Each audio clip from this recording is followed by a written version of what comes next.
Maka kita dianjurkan berdoa. Apapun yang kita lakukan awali dengan doa agar hati kita tenang. Mau naik kendaraan, berdoa dulu. Mau keluar rumah, berdoa dulu. Mau makan, berdoa dulu. Mau tidur, berdoa dulu. Terlebih-lebih ini bulan Asyura ya. Rebo terakhir, Rebo Wakasan. Nah, para ulama mengatakan di bulan-bulan terakhir ini telah ditetapkan ya apa?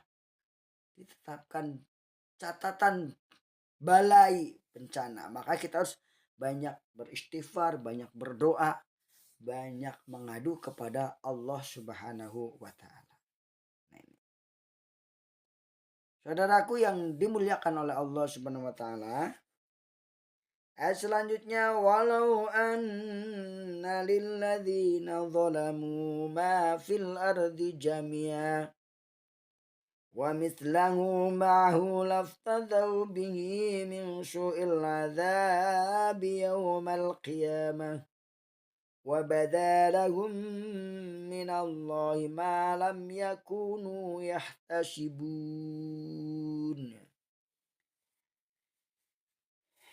Saudaraku, dan kalau atau bahwa bagi orang-orang yang zolim apa yang ada di bumi semuanya dan sebanyak itu beserta niscaya mereka mendebus dengan yang buruk azab di yaumil kiamah. Nah ini hati-hati ya. Jadi Allah sudah menjelaskan orang-orang yang zolim itu akan ditebus oleh Allah dengan siksa di hari kiamat. Nah ini. Jadi biarkan kezoliman itu yang dia lakukan. Yang penting kita sudah berdakwah. Hai saudaraku, jangan melakukan kezoliman. Karena kezoliman itu akan berimbas apa? Azab di hari kiamat. Wa badalahum minallahi ma lam yakunu yahtasibun. Dan jelas bagi mereka dari Allah apa-apa yang tidak adalah mereka perkirakan. Nah, saudaraku yang dimuliakan oleh Allah Subhanahu wa taala, terima kasih sudah tap-tap layar. Semoga Ihsan selalu sehat dan dilindungi oleh Allah Subhanahu wa taala. Serta sukses kehidupan dunia maupun akhirat. Amin ya robbal alamin. Nah.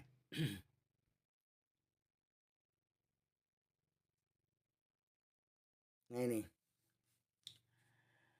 وَبَدَا لَهُمْ سَيِّئَاتُ مَا كَسَبُوا وَحَاقَ بِهِم مَّا كَانُوا بِهِ يَسْتَهْزِئُونَ وَبَدَا لَهُمْ dan jelaslah bagi mereka kejahatan apa yang telah mereka kerjakan dan mereka diliputi oleh apa yang dahulu mereka selalu memperolok-olok. Nah ini. Jelas bagi mereka kejahatan apa yang telah mereka kerjakan. Dan mereka diliputi oleh apa yang telah dahulu mereka selalu mengolok-oloknya. Orang-orang yang berbuat zalim itu akan selalu dibayang-bayangi oleh perbuatan kezolimannya itu. Sehingga membuat hidupnya tidak tenang. Jadi kezoliman itu sebenarnya kesenangan sesaat atau kebahagiaan semu sebentar. Makanya kita jangan berbuat zolim. Karena kezoliman itu sebenarnya tadi kesenangan sesaat yang akan membuahkan azab kelak di hari kiamat. وَإِذَا مَسَّ الْإِنسَانَ ضُرٌّ دَعَانَا ثُمَّ إِذَا خَوَلْنَاهُ نِعْمَةً مِنَّا قَالَ إِنَّمَا أُوتِيتُهُ عَلَى عِلْمٍ Bal hiya fitnatun walakin aksarahum la ya'lamun. Surat Ar-Rum ayat 49 ini menjelaskan tentang karakter manusia. Ada dari jutaan manusia yang ada di dunia ini, salah satunya Allah jelaskan ada manusia yang memiliki karakter seperti ini. Yaitu apabila ditimpa bencana, dia menyeru kepada Allah. Nah, kalau ditimpa bencana, ditimpa musibah, ditimpa kebangkrutan, dia berdoa kepada Allah. Itu hal yang baik sebenarnya. Ya, hal yang baik ketika kita ditimpa musibah. Tetapi ayat ini belum berhenti di sini. Nah ini ya.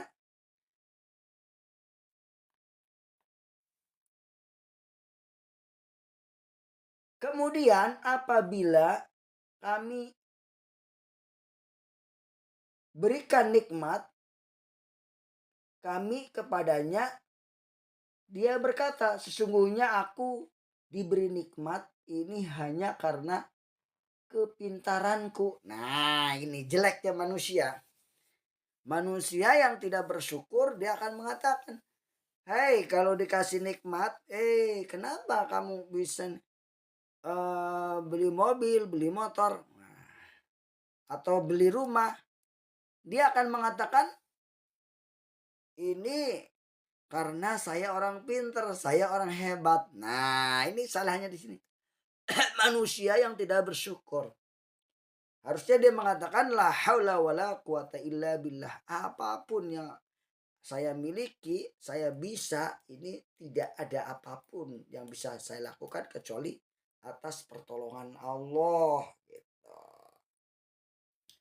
Jadi karakter manusia yang buruk seperti itu. Kalau lagi susah dia berdoa, tapi kalau lagi bahagia dia melupakan Allah, bahkan menjadikan dirinya sombong di hadapan Allah bahwa keberhasilannya adalah hasil dari kepandaiannya atau kepintarannya. Nah ini Masya Allah, manusia semacam ini memang selalu ada ya di dalam kehidupan kita. Semoga kita tidak seperti orang yang seperti itu. Semoga kita menjadi orang yang senantiasa bersyukur ya. Nah ini. Kita lanjutkan. Sebenarnya itu adalah ujian, tetapi kebanyakan manusia tidak mengetahui. Kata Allah, sebenarnya kebahagiaan itu ujian. Banyak orang yang tidak tahu bahwa kebahagiaan itu ujian gitu. Musibah juga ujian sebenarnya itu. Jadi bagaimana kita mensikapi ya? Kita mensikapi ujian dari Allah sebenarnya. Hidup ini adalah ujian. Allah berfirman dalam surah Al-Mulk, "Alladzi khalaqal mauta wal hayata." Dan Allah yang telah menciptakan kehidupan dan kematian, kematian dan kehidupan. Wal mauta wal hayata liyabluwakum, untuk menguji kamu. Ayyukum ahsanu amala, siapa yang lebih baik amalnya, lebih ikhlas amalnya, lebih ikhlas ibadahnya, lebih ikhlas sedekahnya, lebih ikhlas dan rajin sholat berjamaahnya. Itu Allah uji gitu ya. Ya Allah uji. Nah, kenapa kamu bisa pergi haji, bisa umroh? Kalau orang yang bertakwa kepada Allah mengatakan itu adalah karena pertolongan Allah. Karena berapa banyak orang kaya tetapi tidak dipanggil oleh Allah. Tetapi tidak bisa melaksanakan haji dan umroh. Nah, ketika kita sudah melaksanakan haji dan umroh juga, kita tidak boleh merasa paling hebat, merasakan karena punya harta. Itu semuanya dari Allah. Jadi kita kembalikan kepada Allah. Makanya ketika kita melaksanakan ibadah haji, umroh, Itu dalam rangka apa? Memohon ampunan kepada Allah. Labbaik Allahumma labbaik labbaik la syarika laka labbaik innal hamda wan ni'mata lak wal mulka la syarika lak. Wahai Allah, kami datang memenuhi panggilan-Mu. Semoga orang yang mendengar Albiah ini Allah panggil ya, untuk segera bisa beribadah, dilakukan haji dan umroh ya. Kami datang membawa dosa, mengharapkan ampunan-Mu. Labbaik Allahumma labbaik labbaik la syarika laka labbaik innal hamda wan ni'mata lak wal mulka la syarika lak. Jadi kita datang kepada Allah, kita beribadah kepada Allah itu karena ingin membersihkan dosa-dosa kita. Jadi belum tentu orang yang dipanggil haji dan umroh itu orang yang bersih. Justru orang yang kotor supaya bisa membersihkan, bisa memohon ampun. Nah, mudah-mudahan dengan seperti itu Allah mengampuni kita. Nah, selain itu bukan hanya ibadah haji kok. Allah bisa mengampuni kita dengan membaca Al-Quran. Pelajari Al-Quran. Al-Quran hai kawan, cahaya yang menerangi bagi umat jadi furqan. Bagi umat jadi furqan. Pelajarilah Al-Quran, hayatilah dan amalkan. Pelajarilah Al-Quran, hayatilah dan amalkan. Dengan Al-Quran jayalah.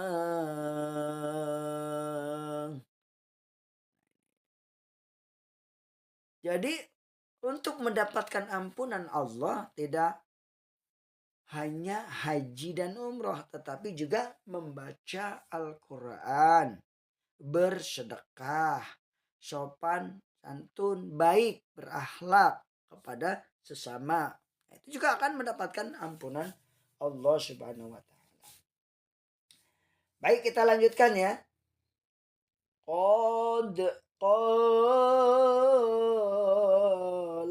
alladhina min qablihim fama aghna anhum ma kanu yaksibun. فأصابهم سيئة ما كسبوا والذين ظلموا من هؤلاء سيصيبهم سيئة ما كسبوا وما هم بمعجزين أولم يعلموا أن الله يبسط الرزق لمن يشاء ويقدر إن في ذلك لآيات لقوم يؤمنون. Nah, ini dijelaskan. Apakah mereka tidak mengetahui bahwasanya Allah yang melapangkan rizki kepada siapa yang dikehendaki dan dia menyempitkan rizki kepada yang siapa dikehendaki. Nah ini. Sesungguhnya yang demikian itu adalah tanda-tanda bagi orang yang beriman. Jadi yang memberikan rizki, yang meluaskan rizki itu Allah. Ya.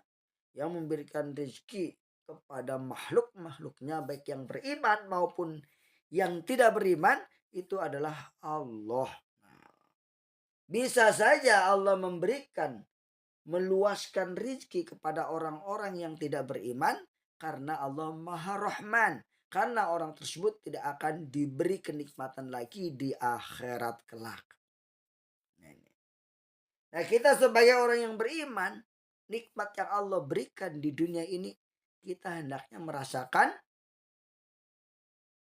apa?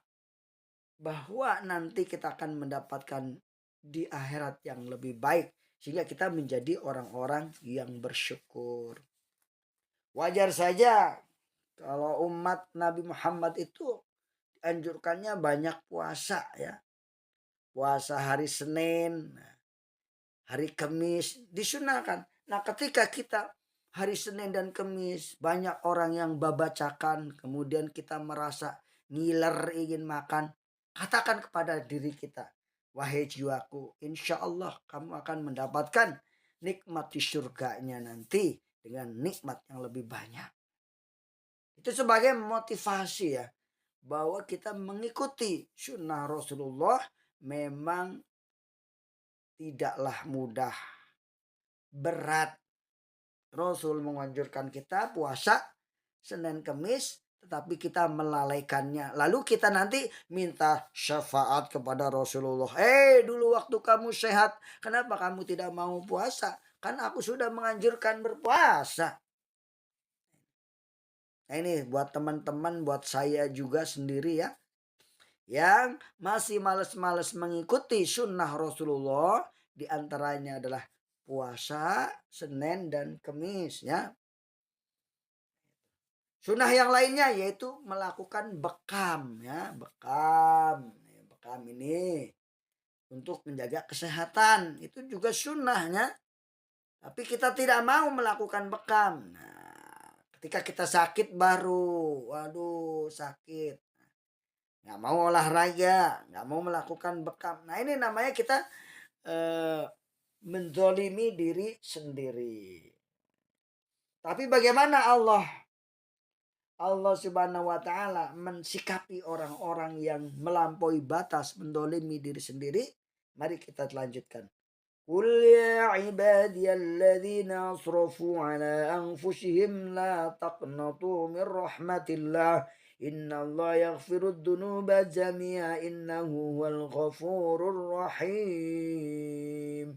Wahai hamba-hambaku yang melampaui diri, melampaui batas atas dirinya mereka sendiri, jangan berputus asa. La naqnatu min rahmatillah, jangan berputus asa dari rahmat Allah. Inilah kehebatan kebaikan Allah ya. Orang-orang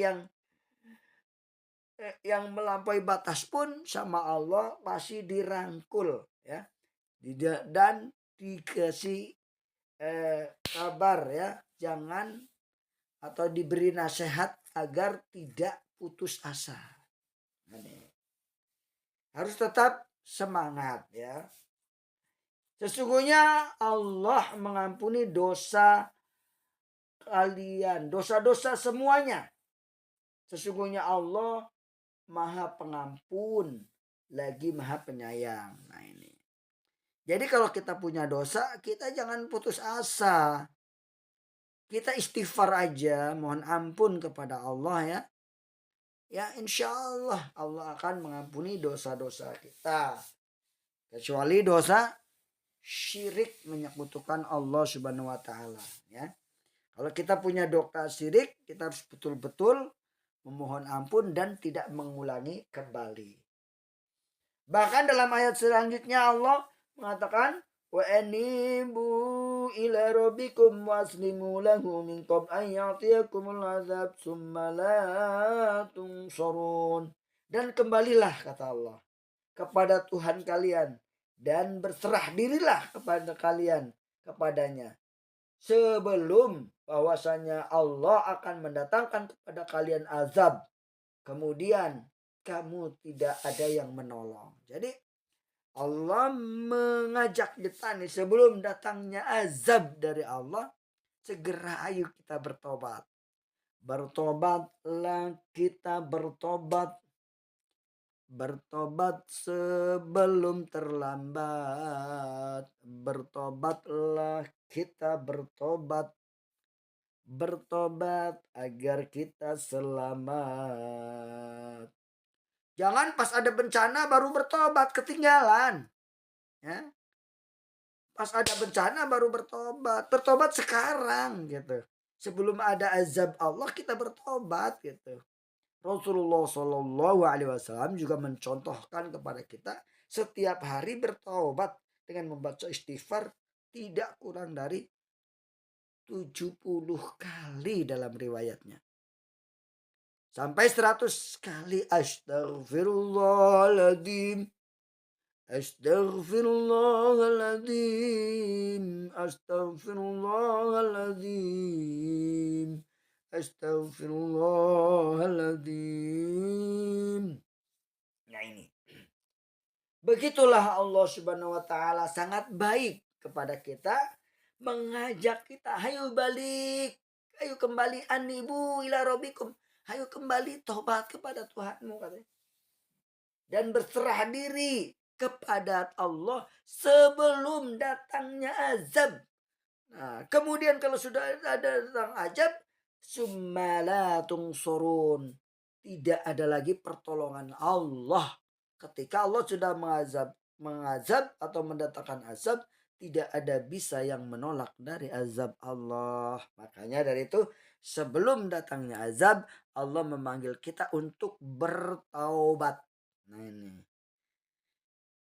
Syaratnya bertobat adalah yang pertama harus menyesali perbuatan maksiat yang telah dilakukan ini.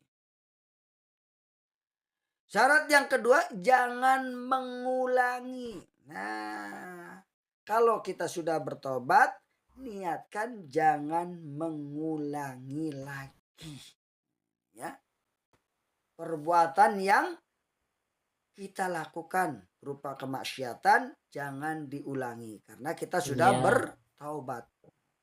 Syarat yang ketiga adalah berteman dengan orang-orang yang bertobat, ya. Jangan berteman dengan ahli maksiat kembali, nanti akan melanjutkan kemaksiatannya. Pak, saya mau tanya. Mau nanya apa Saya sama mau tanya Kak Bisa? boleh? Nanya apa Om? Kalau misalnya ini kan kita udah tobat, tapi perbuatan kita ini kayak masih lanjut gitu, kayak mana ya Pak? Iya, lanjut aja tobatnya. Terus sambil bergeser-geser dikit, geser dikit kepada tempat yang lebih baik. Kan kita berat kadang-kadang meninggalkan maksiatnya. Bapak nama? Bapak? Pandeglang, Banten. Oh. Orang mana Pak Patir? Pak Patir malah udah nutup. Nah, saudaraku yang dimuliakan oleh Allah Subhanahu wa taala, begitulah Allah sayang sekali sama kita. Jadi ketika kita sudah bertobat, kita berusaha menghindari lingkungan kemaksiatan tersebut, ya. Tentunya sesuai dengan kemampuan kita. Dan juga Allah mengajak wattabi'u ahsana ma unzila ilaikum min rabbikum min qabl an ya'tiyakumul adzabu baghtatan wa antum la tash'urun. Dan ikutilah sebaik-baik apa yang diturunkan kepadamu dari Tuhanmu sebelum Allah mendatangkan kepadamu azab yang tiba-tiba dan kalian tidak terasa. Nah ini.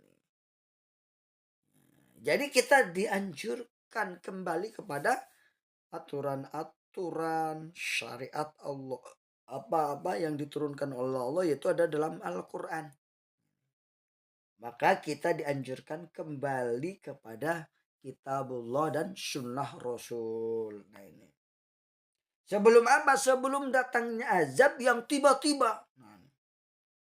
Kemudian kalian itu tidak mengetahui, tidak menyadari bahwa azab itu akan datang dengan tiba-tiba. Zilzilatil ardu zilzala. Apabila telah bumi digoncangkan dengan goncangan yang sangat dahsyat. Nah, kita tidak. Nah, makanya sebelum datangnya itu hendaknya kita ayo kembali kepada Allah, kembali kepada kitab Allah, kembali kepada sunnah Rasulullah Sallallahu Alaihi Wasallam. Kembali kepada sunnah Rasulullah tidak harus sudah hafal Quran. Kembali kepada sunnah Rasulullah, kembali kepada ajaran Rasulullah yang orisinil, yaitu dengan melakukan apa yang Rasulullah lakukan. Yaitu mulai dari bangun tidur sampai tidur lagi. Yang kita mampu kita lakukan. Misalnya tadi berdoa sebelum tidur, berdoa sebelum makan, berdoa sebelum jalan, berdoa sebelum naik pesawat, sebelum naik kendaraan. Itu sunnah-sunnah Rasul. Berzikir selama dalam perjalanan, berzikir selama hidup kita. Kita hendaknya berzikir, ya, kita canangkan dalam diri kita la ilaha illallah dalam hati kita. Ada namanya zikir sirri, ya, sirriatul dzikir, ya, itu didawamkan oleh kita. Sehingga kita insya Allah terlindungi, ya. Terakhir, ayat terakhir, a'udzubillahi minasyaitonirrajim. An taqula nafsun ya hasrata ala ma faratu min jambillah wa in kunta laminas syahirin. Agar jangan orang-orang yang mengatakan alangkah besar penyesalanku atau kelalaianku dalam menunaikan kewajiban terhadap Allah. Dan sesungguhnya aku termasuk golongan orang-orang yang memperolok agama Allah. Jangan sampai seperti itu, ya. Kita sudah menyesal tidak ada gunanya, ya. Menyesal di akhirat tidak ada gunanya. Tapi menyesallah kita di dunia, bertobat sebelum terlambat, sebelum mendapat laknat. Nah, ini adalah sebuah kisah yang diceritakan dalam Ibnu Katsir dalam kitabnya. Setelah Allah mencela orang-orang musyrik yang mencintai kemusyrikan dan sikap mereka yang menjauhi tauhid, selanjutnya Allah mengatakan, wahai Allah, selanjutnya Allah Subhanahu wa taala berfirman, katakanlah wahai Allah, pencipta langit dan bumi yang mengetahui barang yang gaib dan yang nyata. yakni berdoalah engkau kepada Allah semata dan jangan menyekutukan zatnya dan penciptaan langit dan bumi. Jadi ayat ini menunjukkan kita harus bertauhid. Hanya kepada Allah lah kita meyakini hidup ini. Oke, demikian yang dapat saya sampaikan. Alhamdulillah, hari ini adalah termasuk bagian renungan, ya, supaya kita betul-betul kembali kepada Al-Quran, kembali kepada Allah Subhanahu wa taala. Apa yang benar tentu datangnya dari Allah, yang salah dan khilaf tentang tidak baik itu datangnya tentu dari saya sendiri. Mohon maaf teman-teman yang sudah melihat video ini, semoga dipanjangkan umurnya, diberkahkan, ditambahkan ilmu yang bermanfaat, dijadikan anak-anaknya anak yang soleh dan solehah, serta dijadikan dirinya orang yang mencintai Allah, mencintai Rasulullah, ya, ikhlas dalam beribadah, serta bertobat sebelum kematian datang. Amin ya rabbal alamin. Wassalamualaikum warahmatullahi wabarakatuh.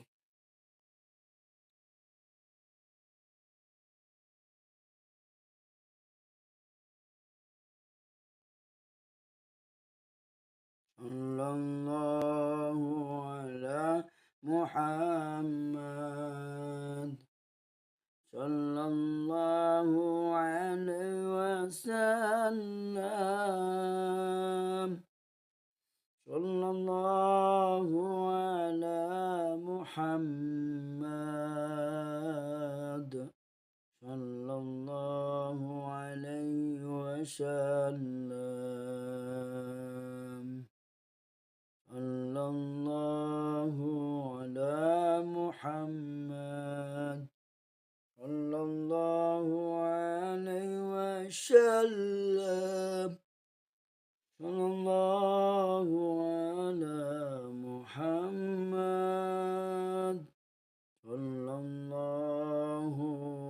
menghukumi di antara talifun